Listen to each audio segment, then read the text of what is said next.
दोस्तों, आइए देखें स्टेट ऑफ मैटर का 3 भाग इसके पूर्व के वीडियो में हम लोगों ने चर्चा किया और साथ ही स्टेट ऑफ मैटर के 2 भाग बच गए जिसकी चर्चा इस वीडियो में करें। दोस्तों, स्टेट ऑफ मैटर्स पार्ट 2 यानी दूसरा भाग, जिसमें चौथा भाग होता है प्लाज्मा। बहुत कम लोग इसके विषय में जान पाते जो प्लाज्मा स्टेट क्या है। दोस्तों, ऐसा कहा जाता है कि प्लाज्मा स्टेट एक पदार्थ की एक गर्म आयनीकृत गैसियस स्टेट होती है।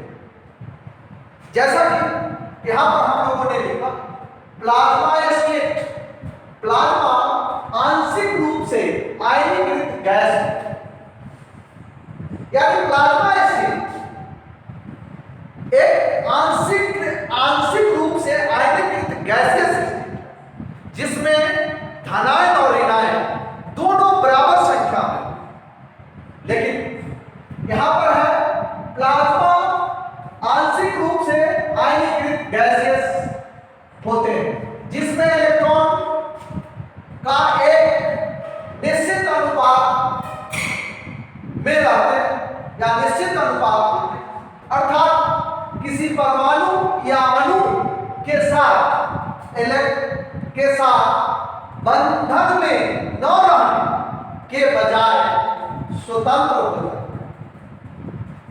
दोस्तों, इससे स्पष्ट होता है कि प्लाज्मा स्टेट आंशिक रूप से आयनीकृत गैसियस स्टेट है जिनमें धनायन और ऋणायन दोनों बराबर संख्या में रहते हैं, अर्थात जिनमें इलेक्ट्रॉन का अनुपात निश्चित होता है, परंतु इलेक्ट्रॉन किसी अणु परमाणु के साथ बंधन में न रहकर स्वतंत्र रूप से गमन करते हैं, यानी स्वतंत्र हो जाते हैं, अर्थात इसमें धनायन और ऋणायन यानी धनावेशित और ऋणावेशित स्वतंत्र रूप से गमन करते हैं, जो इनकी विद्युत चालकता के लिए जवाबदेह होता है, रिस्पॉन्सिबल होता है।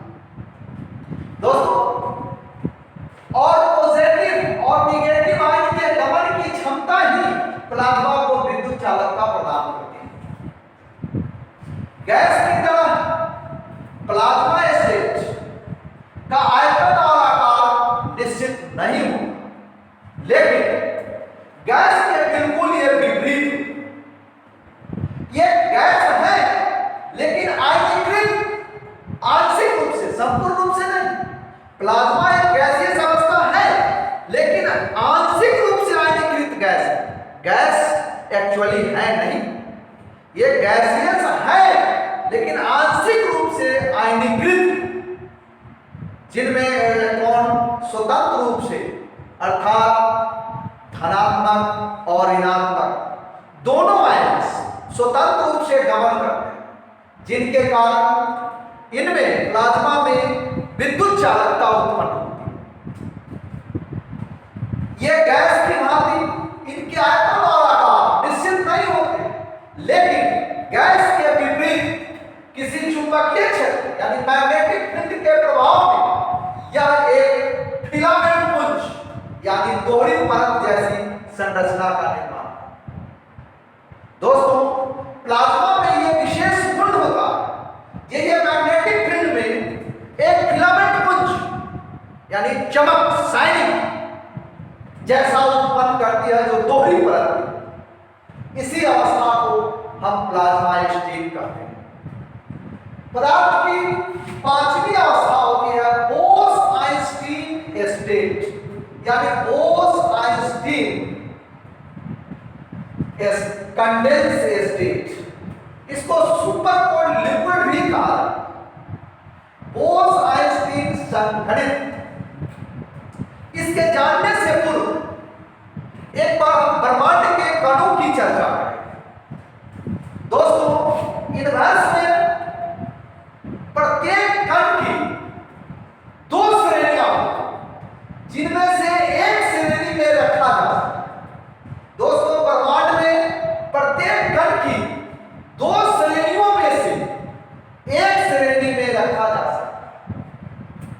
पहला होता है फॉर्मियंस और दूसरा होता है बोसोन। तो दोस्तों आए हम देखें फॉर्मेशन या फॉर्मियन और बोसॉन्स क्या है। हम लोगों के आसपास जितने सारे पदार्थ, हम लोगों के इर्द गिर्द सराउंडिंग अस जितने सारे पदार्थ हैं, सभी पदार्थों का निर्माण फॉर्म्यूल्स से होते हैं। यानी हम लोगों के आसपास अधिकांश पदार्थ फॉर्म्यूल्स से बने होते हैं, यानी फॉर्म्यूल्स से होते हैं। क्यों फॉर्म्यूल्स से होते हैं? क्योंकि इनमें इलेक्ट्रॉन, प्रोटॉन और न्यूट्रॉन तीनों उपस्थित हैं। जो परमाणु के 3 मौलिक कण हैं, वे तीनों मौलिक कण अधिकांश पदार्थों में उपस्थित रहते हैं, जिनके समूह को, जिनके हम क्या कहते हैं, फॉर्म्यूल्स। तथा फॉर्म्यूल्स के समूह को बोसोन कहते हैं। अर्थात एक साथ कई फॉर्म्यूल्स मिलते हैं तो एक बोसोन का निर्माण। तो यूनिवर्स के कणों की जो 2 श्रेणियां हैं, दोनों को एक साथ रखा जा सकता है, एक फॉर्म्यूल्स और दूसरा बोसोन्स।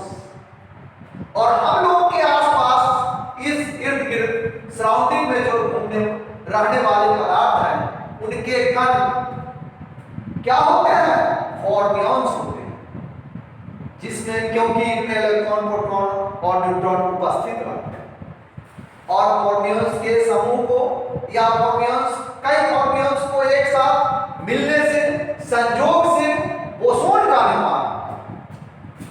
अब हम आएंगे बॉस-आइंस्टीन कंडेंस स्टेट के संबंध में चर्चा करेंगे। किसी पदार्थ यानी पदार्थ की वैसी अवस्थाएं जिनमें बोसोन के तनु गैस, परम शून्यता यानी 0 के या -273.15 डिग्री सी के बहुत निकट के ताप पर ले जाते हैं या ठंडा करते हैं, तो क्या प्राप्त होती है? तो पदार्थ की एक अवस्था प्राप्त होती है। पदार्थ की एक ऐसी अवस्था प्राप्त होती है जो ना तो सॉलिड होते हैं और ना ही लिक्विड होते हैं। यह बीच की अवस्था आती है, जिसे हम कहते हैं बोस-आइंस्टीन कंडेंस स्टेट या सुपर कोल्ड लिक्विड, जिसकी भविष्यवाणी सर्वप्रथम सबसे पहले सत्येंद्र बोस ने 1924 से 25 ईस्वी के बीच की थी। इसीलिए पदार्थ की इस अवस्था को उनके नाम पर, सत्येंद्र नाथ बोस के नाम पर बोस-आइंस्टीन कंडेंस स्टेट कहा जाता है। अब हम लोग चर्चा करेंगे जो पदार्थ की 3 जो मौलिक अवस्थाएं हैं, फिजिकल स्टेट है, ठोस, द्रव और गैस, तीनों ताप दाब के प्रभाव से एक दूसरे में परिवर्तित होती है और उनके सहारे कुछ प्रोसेस होता है जिसमें एक दूसरे में वह परिवर्तित होते रहते हैं। दोस्तों आइए देखें पदार्थ की उपयुक्त तीनों अवस्था यानी अवस्थाएं ताप एवं दबाव में परिवर्तन के द्वारा एक दूसरे में परिवर्तित होते हैं। यानी पदार्थ की जो 3 भौतिक अवस्थाएं हैं, ठोस, द्रव और गैस, ताप एवं दाब के प्रभाव से एक दूसरे में परिवर्तित होते हैं। जैसा कि देखा गया, यह है ठोस, ये द्रव और ये गैस। पदार्थ की 3 भौतिक अवस्थाएं हैं, सॉलिड, लिक्विड और गैस। इन तीनों में ताप या दाब में परिवर्तन कर एक दूसरे में परिवर्तित की जा सकती है। जैसे पहला आप देखें सॉलिड ठोस को यदि हम कांस्टेंट प्रेशर, नियत दाब पर हम ताप में वृद्धि करते हैं, हीट देते हैं, तो लिक्विड परिणत हो जाता है। जैसे आप बर्फ को गर्म करते हैं तो पानी में परिणत हो जाता है। जैसे सॉलिड स्टेट में वाटर यानी H2O सॉलिड स्टेट में, और जैसे ही गर्म करेंगे तो लिक्विड स्टेट में बदलेगा। इस क्रिया को हम फ्यूजन कहते हैं। यानी ये ऊपर जो लाइन लिखा हुआ है उसको हम ये प्रोसेस यानी वह प्रक्रिया जिसमें ठोस को ताप द्वारा द्रव में परिणत करते हैं उसे फ्यूजन से। यानी सॉलिड को हीट करेंगे तो लिक्विड में परिणत हो, और यह प्रक्रिया फ्यूजन कहलाती है। दूसरा है लिक्विड को फिर गर्म करेंगे तो गैस में परिणत होगा। इस प्रक्रिया को वेपोराइजेशन का वाष्पीकरण। दोस्तों, तो ऊपर जो लिखा गया है वे प्रक्रिया होती है और नीचे जो लिखा गया है उसके कारण, यानी लिक्विड को ताप के कारण, यानी लिक्विड को जब गर्म करते हैं ताप देते हैं तो गैस में परिणत हो जाता है। उस क्रिया को वेपोराइजेशन कहते हैं। जैसे पूर्व के वीडियो में हमने चर्चा किया था कि थर्मल एनर्जी देने से इसके अणु के काइनेटिक एनर्जी का मान बढ़ जाएगा और इनके बीच जो फोर्स ऑफ अट्रैक्शन है, इंटरमॉलिक्यूलर फोर्स ऑफ अट्रैक्शन है, उसको तोड़ देगा और गैस में परिणत हो जाएगा। पुनः गैस को जब ठंडा करते हैं तो लिक्विड में बदल जाता है। जैसे यहाँ पर H2O भी है, H2O liquids and H2O solid। Ice ये बर्फ है, बर्फ को जब गर्म किए तो वाटर पानी में बदल गया, लिक्विड से इसको गर्म किए तो ये फिर किस चीज में, गैस में बदल गया। गैस को पुनः ठंडा करेंगे, यानी भाप को ठंडा करेंगे तो ये किस चीज में, लिक्विड में बदल जाएगा। इसको हम कहते हैं लिक्विफिकेशन, द्रवीकरण। इसको पुनः ठंडा करेंगे लिक्विड को तो आइस में बदलने जाएगा। उस क्रिया को कहते हैं फ्रीजिंग, यानी घुलकिए। अगर कोई ठोस, जैसे इसका एग्जांपल होता है कैंपर, दोस्तों कैंपर को जब हम गर्म करते हैं तो लिक्विड में न बदल के सीधे गैस में परिणत होता है। कपूर को आप देखे होइएगा जो सॉलिड स्टेट में रहता है, जब उसको जलाते हैं तो सीधे गैसियस स्टेट में परिणत हो जाता है।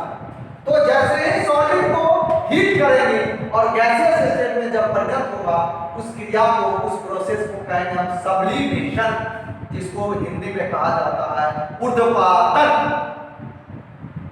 ठीक उसी प्रकार से गैस को जब पुनः ठंडा करते हैं तो किस चीज में बदल जाता है, सॉलिड में।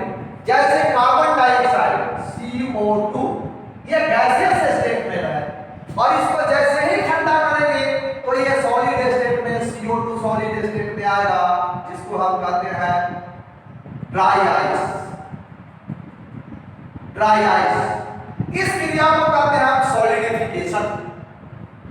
जब कोई गैस को ठंडा करते हैं और ठोस में परिणत हो जाता है, उस क्रिया को हम कहते हैं सॉलिडिफिकेशन। यानी ठंडा करने से इनकी अवस्था बदल गई। तो पूरे डायग्राम से हम कितने प्रोसेस को जान सके। पहला प्रोसेस है फ्यूजन, वेपोराइजेशन, लिक्विडिफिकेशन, फ्रीजिंग, सब्लिमेशन, लिक्विडिफिकेशन। ये 6 प्रोसेस, 1 2 3 4 5 6 प्रोसेस और 3 अवस्थाएं डिफरेंट एग्जाम्पल से हम लोगों के आपके समक्ष इसका स्पष्टीकरण हुआ है। जरा सा इसमें ध्यान देंगे तो सब कुछ होगा। ऊपर में जो दिया गया है, लाइन के ऊपर दिया गया है, ये प्रोसेस कहलाता है और नीचे दिया गया है उसका इफेक्ट। नीचे जो है ये इफेक्ट कहलाएंगे और ये प्रोसेस कहलाएगा। ये होगा प्रोसेस और नीचे जो दिया जाता है ये इफेक्ट कहलाएगा। इनके कारण, इफेक्ट्स के कारण होते हैं। ये हीट के इफेक्ट्स के कारण सब्लिमेशन प्रोसेस होता है, जिसमें कैम्फर कपूर को हीट करने पर सीधे गैस में परिणत हो जाते हैं। और कार्बन डाइऑक्साइड को, जब कार्बन डाइऑक्साइड गैस को कूल करते हैं, ठंडा करते हैं, तो यह फ्राई आइस में परिणत हो जाता है और यह प्रक्रिया कहलाती है सॉलिडिफिकेशन। दोस्तों, इस प्रकार से हम पदार्थ की तीनों अवस्थाओं को ताप एवं दाब के प्रभाव से एक दूसरे में परिवर्तित कर सकते हैं और परिवर्तन होती है। दोस्तों, आज का वीडियो ये आपको बहुत ही अच्छा लगना चाहिए। यदि अच्छा लगेगा आपको तो आप अपने दोस्तों के बीच इसे अवश्य शेयर करेंगे और उनको बताएंगे जो इस चैनल को देखें और इस चैनल को प्रयास करें जो अच्छा से अच्छा हम कर सके। इसके लिए सुझाव भी अगर उनको हैं तो कमेंट बॉक्स में जाकर दें। धन्यवाद।